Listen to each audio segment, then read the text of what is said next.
bienvenue à toutes et à tous dans le Fantastic Cast, le podcast qui parle de cinéma fantastique et qui fait un calendrier de l'Avent et qui attaque qui a dépassé la moitié, oui, et qui attaque le monument, le phénomène, Comment parler de ce film? Romain, comment ça va? Ça ira mieux quand on aura fini. Là, on est sur le plus dur. Globalement, le calendrier de l'Avent, on prend beaucoup de plaisir à le faire. On voit pas que des bons films. Je pense que le ratio, on est vraiment perdant. Mais là, on arrive sur le cimetière indien du calendrier de l'Avent. On arrive sur quelque chose là, ouais. Petite question. Tu as globalement fait toute la sélection et je te remercie évidemment. Comment es-tu tombé sur ce truc? Alors, Elves, je l'ai découvert grâce à un youtubeur qui. Un youtubeur québécois qui parle de films d'horreur, qui s'appelle Horror Critique, qui a aujourd'hui renommé sa chaîne Laurent de Champlain, qui est juste son nom. Et que j'aimais beaucoup à l'époque. C'était l'époque où les gens qui parlaient d'horreur sur YouTube, il n'y en avait pas des masses.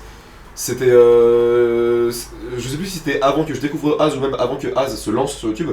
Mais à l'époque, des mecs qui parlent d'horreur, t'as Horror Critique, t'as Drawer, et c'est un peu marre. Y a rien d'autre quoi. Ouais, tu connais bien mieux ces milieux-là que moi, donc je te laisse entièrement crédit pour ça, mais... Et donc il faisait des marathons spécial Noël au moins la période des fêtes. Il a parlé de... Il en a fait 4 ou 5 je crois, dont Elves du coup. Alors, comment pitcher ça? Alors, est-ce qu'on fait un pitch sérieux ou est-ce qu'on fait un pitch camoulox? Non, fais le pitch sérieux. En fait, je pense qu'il faut aborder le film avec le même premier degré dont lui fait preuve. D'accord. Il ne rigole pas le film. Alors, suite à une soirée entre copines qui a dégénéré. Une soirée anti-Noël. C'est très important. Où on invoque les sœurs de l'anti-Noël.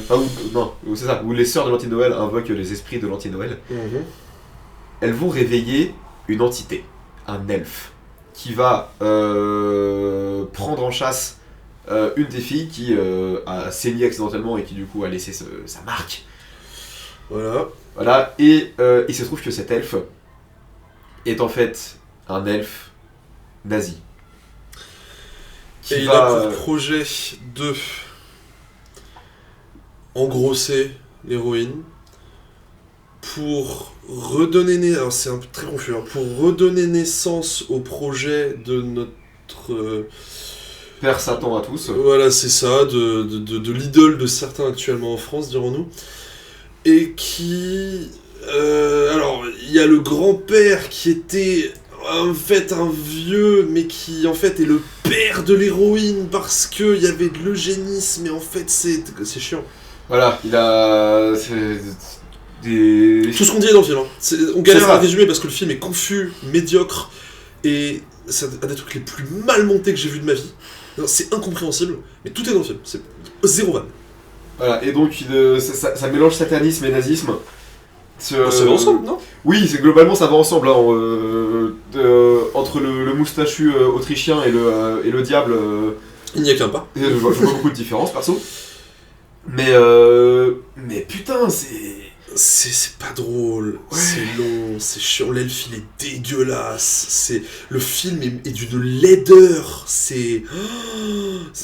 je pense honnêtement que c'est un des pires trucs que j'ai vu de ma vie, mais vraiment.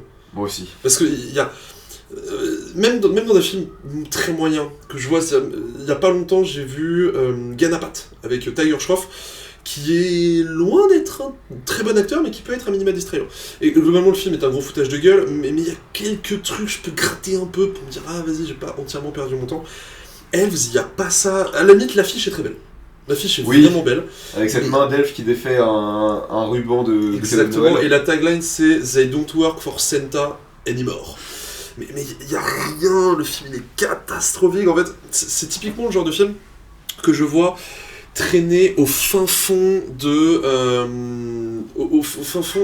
cette merveilleuse anthologie documentaire dont on avait déjà abordé, il me semble, qui était Into Darkness, Beyond the Darkness, A Trip into Darkness. In Search of Darkness. In Search of Darkness, qui était cette saga merveilleuse et qu'on vous recommande, on ne peut pas vous recommander plus, autour des films d'horreur, genre. Il y a eu les années 80, 90, ils en ont fait plusieurs sur différentes sagas, différentes périodes. Il y a aussi eu ça sur la SF, si je ne dis pas de bêtises. C'est Search of Tomorrow. Voilà, et vraiment, c'est passionnant, et c'est pas que des bons films, loin de là. mais à chaque fois c'est raconté avec énormément de bienveillance, énormément de passion. Il y a plein d'intervenants, il y a celui qui a la chaîne YouTube Dead Meat, typiquement il y a Corey Taylor de Slipknot, il y a énormément d'intervenants, et même quand ils parlent d'un film mauvais, ils en parlent, je trouve, avec une espèce de bienveillance et de côté bon enfant qui est très touchant. Et Elves, c'est typiquement le genre de film que je vois parler de cette façon, c'est-à-dire on sait que c'est très très nul, mais vas-y, pourquoi pas, mais parce que vraiment c'est très très nul. Et non, moi ça a été vraiment un très très très mauvais moment, d'autant plus que l'elfe en question, pas beaucoup de temps d'écran, et ce film pose pour moi un nouveau jalon de personnage chiant à suivre.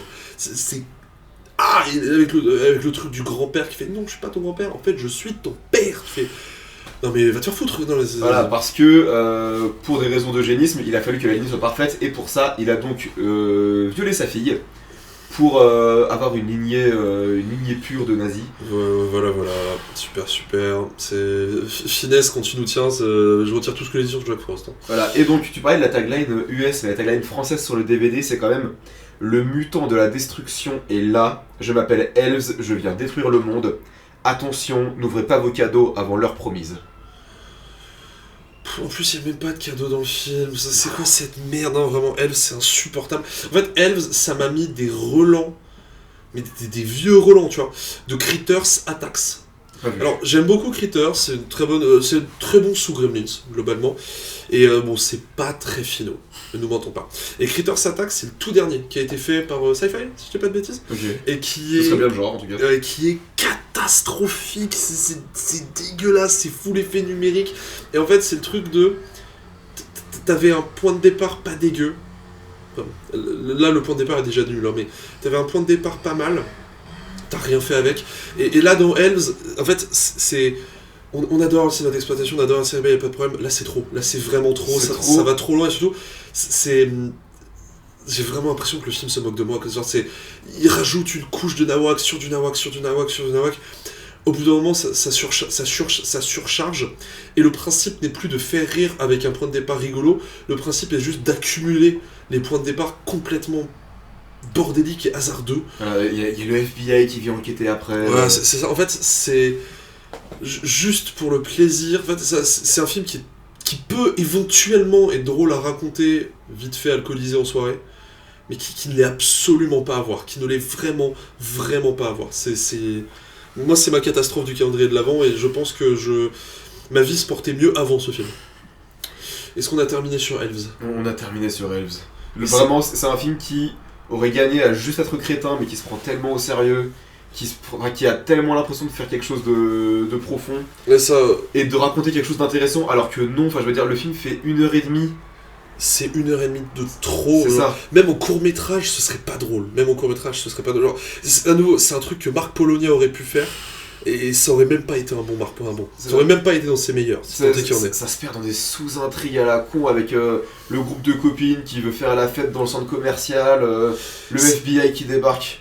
C'est poussif, c'est fastidieux, Mais en fait, c'est lourd. J'avais vu un film de Noël qui était... Enfin, un film d'horreur qui était extrêmement nul, qui s'appelait Goblin. Alors, c'est pas connu, c'est juste sorti... Enfin, vraiment, c'est de la merde. Et en fait, Goblin, c'est vraiment une merde.